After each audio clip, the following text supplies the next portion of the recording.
Good morning student. आज हम लोग डिस्कस करने वाले हैं डॉट प्रोडक्ट और स्केलर प्रोडक्ट। दो वेक्टरों का dot product, vector A dot vector B, इन दो वेक्टरों का डॉट प्रोडक्ट एक स्केलर होता है सी, और इसका जो मैग्नीट्यूड होता है ये होता है ए बी कॉस थीटा। या इसको लिख सकते हैं वेक्टर ए का मैग्नीट्यूड वेक्टर बी का मैग्नीट्यूड कॉस थीटा, ऐसे लिख सकते हैं। यानी ये है वेक्टर ए और ये है वेक्टर बी और ये है एंगल थीटा। यहां थीटा जो है ये है angle between vector A and vector B. यानी vector A dot vector B बराबर magnitude of vector A magnitude of vector B into cos theta होता है। तो कॉस थीटा बराबर क्या लिख दीजिएगा, vector A dot vector B by magnitude of A magnitude of vector B.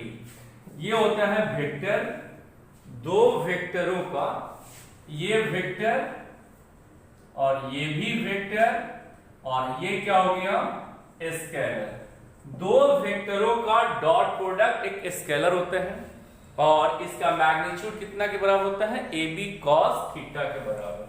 अगर कोई एग्जांपल पूछे कि इसका क्या एग्जांपल है, तो ये वर्क डन आप लोग पढ़े होंगे 9th में।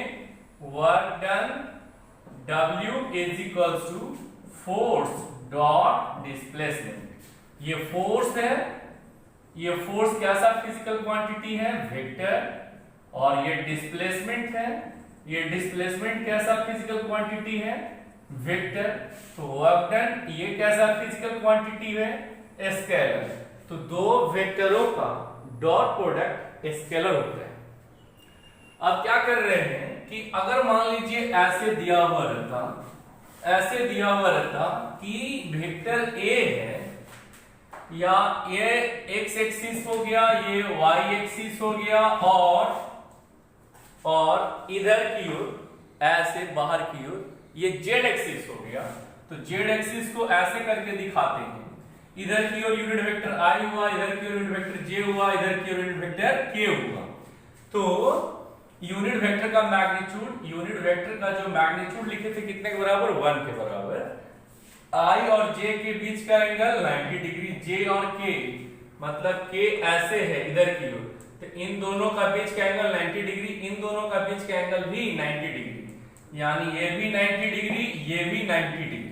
तो अगर पूछे आई डॉट जे कितने के बराबर होगा, तो वेक्टर ए का मैग्नीट्यूड, फर्स्ट वेक्टर का मैग्नीट्यूड, सेकेंड वेक्टर का मैग्नीट्यूड इनटू दोनों का बीच का एंगल cos 90 डिग्री। और cos 90 का वैल्यू हम लोग जानते हैं कितने के बराबर, यूनिट वेक्टर का मैग्नीट्यूड 1, इसका भी 1 और इसका भी 1। ये ऑर्डिनरी गुना है, सॉरी cos 90 का वैल्यू कितना, 0। तो ये ऑर्डिनरी गुना है, 1 गुना 1 गुना 1, ये मिलाकर कितना हो गया, 0। यानी I डॉट जे कितने के बराबर हो गया, 0। सिमिलरली J डॉट के, इन दोनों का बीच का एंगल भी 90 डिग्री होगा, ये भी अगेन 0। K डॉट I ये कितने के बराबर, 0। यानी डिसलाइक वेक्टर का डॉट प्रोडक्ट कितना होता है, 0। डिसलाइक वेक्टर का डॉट प्रोडक्ट कितना होता है, एक जैसा अगर वेक्टर नहीं हो तो उन दोनों का डॉट प्रोडक्ट क्या होगा, 0। अगर मान लीजिए I डॉट I दो वेक्टर है और दोनों एक ही एक्सिस पर है, मतलब किधर की ओर, एक्स एक्सिस की ओर, तो इसका मैग्नीट्यूड और दोनों एक ही डायरेक्शन में हो, एक वेक्टर हो और ये दूसरा वेक्टर हो, तो दोनों का बीच का जो एंगल होगा वो कितना, ये वेक्टर है ये वेक्टर है, ये दोनों अगर एक ही डायरेक्शन में हो तो थीटा का वैल्यू कितना हो गया, 0। तो ये cos कितना डिग्री लिख देंगे, 0 डिग्री, और ये 1 इंटू cos 0 का वैल्यू कितना होता है, 1। यानी 1 इंटू 1 इंटू कितना हो गया, अगेन 1। यानी I डॉट I कितने के बराबर होगा, 1। सिमिलरली J डॉट J कितने के बराबर हो जाएगा, 1। K डॉट K कितने के बराबर हो जाएगा, 1। यानी लाइक वेक्टर का डॉट प्रोडक्ट यूनिटी मतलब 1 होता है। तो अब क्या बोल रहे हैं कि अगर ऐसे दिया हुआ रहता, अगर ऐसा दिया रहता कि vector A is equals to ax i cap plus ay j cap plus az k cap और vector b is equal to दिया था bx i cap plus by j cap plus bz k cap. तो dot product निकालने बोलता, find करने बोलता क्या चीज, vector a dot vector b कितना के बराबर होगा। तो कैसे लिख देते हैं, vector a dot vector b ये लिखते हैं ax i cap plus ay j cap plus az k cap dot bx i cap plus by j cap plus bz k cap इतना के बराबर लिख देते हैं। अब इसको 3 बार गुना करना है, एक बार इसके साथ इसके साथ इसके साथ, फिर उसे इसके साथ इसके साथ इसके साथ गुना करते चले जाइए। तो देखिए vector a dot vector b बराबर, इसको इससे गुना कीजिएगा ax bx, ये वेक्टर a का x कंपोनेंट है और ये वेक्टर b का x कंपोनेंट है। तो i डॉट i इन दोनों को गुना कर लिए, अब इसको इससे गुना कीजिएगा तो ये कितना हो जाएगा ax by, आप क्या लिखेंगे i डॉट j। तो i डॉट j अभी जस्ट बताया आपको कितने के बराबर होता है, 0 के डिस्लाइक वेक्टर का डॉट प्रोडक्ट कितना होता है 0।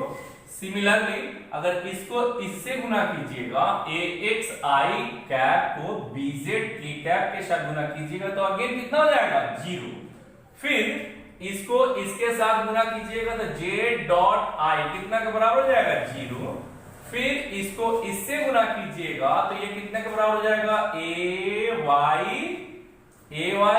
by j dot j plus, अब इसको इससे गुना कीजिएगा तो j डॉट k कितने के बराबर हो जाएगा 0। फिर ये वाला का 3 हो गया, ये वाले को 3 बार फिर गुना करना है, कितना लिखेंगे, इसको इसके साथ गुना कीजिएगा तो देखिए एक बार लिख देते हैं az, ये अगेन कितना के बराबर हो जाएगा, इसको इसके गुना कीजिएगा तो ये कितना होगा,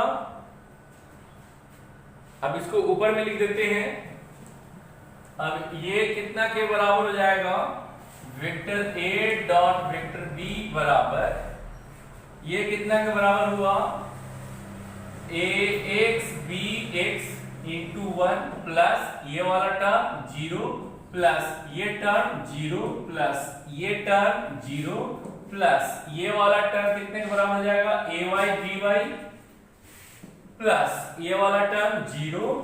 अब ये वाले को गुना करना है 3 बार, तो इसको इससे गुना करेंगे कितना हो जाएगा az bx k dot i, तो बोले डिस्लाइक वेक्टर का डॉट प्रोडक्ट कितना होता है 0। तो फिर इसको इसके साथ गुना कीजिएगा तो अगेन 0, फिर इसको इसके साथ गुना कीजिएगा az k कैप और bz k कैप को, तो ये आ जाएगा az bz k dot k कितने के बराबर लिख देंगे 1 के बराबर लिख देंगे। तो अब ये कितने के बराबर हो गया हम लोगों का, ये कितने के इक्वल्स हुआ, तो vector a dot vector b is equals to ax bx plus ay by plus az bz इतना के बराबर हो गया वेक्टर, दो वेक्टरों का डॉट प्रोडक्ट। यानी वेक्टर a बराबर दिया हुआ था ax i cap plus ay j cap plus az k cap, और vector b is equal to दिया हुआ था ये sorry ax bx i cap plus by j cap plus bz k cap.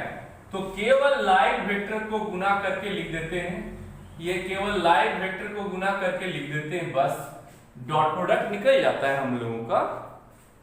आप क्या बोल रहे थे कि अगर मान लीजिए कि ऐसे दिया हुआ रहता कि ये ऐसे है vector a dot vector b is equals to ab cos theta, if theta is equals to first number में if theta is equals to 0 degree, theta का वैल्यू 0 डिग्री, तो cos थीटा बराबर cos 0 डिग्री, cos 0 का value कितना होता है 1, तो vector a dot vector b is equals to ab के, यानी वेक्टर a का मैग्नीट्यूड वेक्टर b के मैग्नीट्यूड के प्रोडक्ट के बराबर होता है डॉट प्रोडक्ट। दूसरा नंबर में दिया हुआ है if theta is equals to 90 degree, तो cos theta is equals to cos 90 degree, और cos 90 का वैल्यू कितना होता है 0, तो vector A dot B is equals to A B cos 90 degree, और cos 90 का वैल्यू कितना होता है 0, यानी vector A dot vector B is equals to कितना हुआ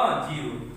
अगर दो वेक्टरों का डॉट प्रोडक्ट 0 हो तो वो दोनों वेक्टर एक दूसरे पे कैसे होंगे, परपेंडिकुलर होंगे। If dot product of two vector is 0 then both vector A and vector B are perpendicular to each other. अब क्या लिख रहे थे कि ऐसे दिया रहता, अगर ये ऐसे दिया हुआ रहता vector A is equals to 3i plus 4j minus 5k और vector B is equals to 4i plus 3j minus plus 6k, अगर ऐसे दिया हुआ रहता तो कितना के बराबर लिख देते हैं, फाइंड करने बोलता हम लोगों को क्या, फाइंड ए नंबर में vector A dot vector B, second number में मैग्नीट्यूड ऑफ वेक्टर ए यानी ए, थर्ड नंबर में मैग्नीट्यूड ऑफ वेक्टर बी यानी बी, और फोर्थ डी नंबर में angle between vector A and vector B. अगर ऐसे पूछता तो कैसे लिख देते हम लोग, दोनों का dot product vector A dot vector B कितना लिखते, इन दोनों को गुना करते 3 इंटू 4 प्लस इन दोनों को गुना करते 4 इंटू 3, ये देखिए माइनस प्लस माइनस हो जाएगा 5 इंटू 6, तो vector A dot vector B is equals to 12 plus 12 minus 30 is equals to minus 6, इतना के बराबर हो जाता डॉट प्रोडक्ट। और वेक्टर ए का जो मैग्नीट्यूड होता है वो कितने के बराबर लिखे थे, X square plus Y square ऐसे करके लिखे थे कल, तो 3 का स्क्वायर प्लस 4 का स्क्वायर प्लस माइनस 5 का स्क्वायर, तो ये कितने के बराबर हो जाता 9 प्लस 16 प्लस 25 का रूट अंडर यानी रूट अंडर 50, और ये कितने हो जाता 50 मतलब 5 रूट 2 के बराबर हो जाता। वेक्टर ए का मैग्नीट्यूड, वेक्टर ए का मैग्नीट्यूड इतना के बराबर हो जाता, वेक्टर बी का मैग्नीट्यूड कितने के बराबर लिख देते हैं, वेक्टर बी का मैग्नीट्यूड कितने के बराबर लिख देते हैं, वेक्टर बी का मैग्नीट्यूड हो जाता रूट अंडर 3 का स्क्वायर 4 का स्क्वायर प्लस 3 का स्क्वायर प्लस 6 का स्क्वायर, यहाँ 6 था तो b इज इक्वल्स टू हो जाता 16 प्लस 9 प्लस 36, तो यहाँ से b निकाल लेते हैं, और cos थीटा अगर निकालना होता तो ये कितना के लिए देते, vector a dot vector b by magnitude of vector a magnitude of vector b, vector a dot vector b कितने के बराबर, ये हो गया -6 और ये हो गया 5 रूट 2 इंटू यहां से गुना करके सब 25 प्लस 36 का रूट अंडर 61 इतना के बराबर होगा, यहां लिख देंगे रूट अंडर 61, तो यहां से थीटा निकल जाएगा। अगर आप लोगों को कोई समझने में प्रॉब्लम हो रहा हो तो काइंडली कमेंट किया करें। इसके बाद वाला वीडियो बहुत इंपॉर्टेंट है, आप इसके बाद वाले को देखिएगा जरूर, इसको भी देखिएगा। Thank you.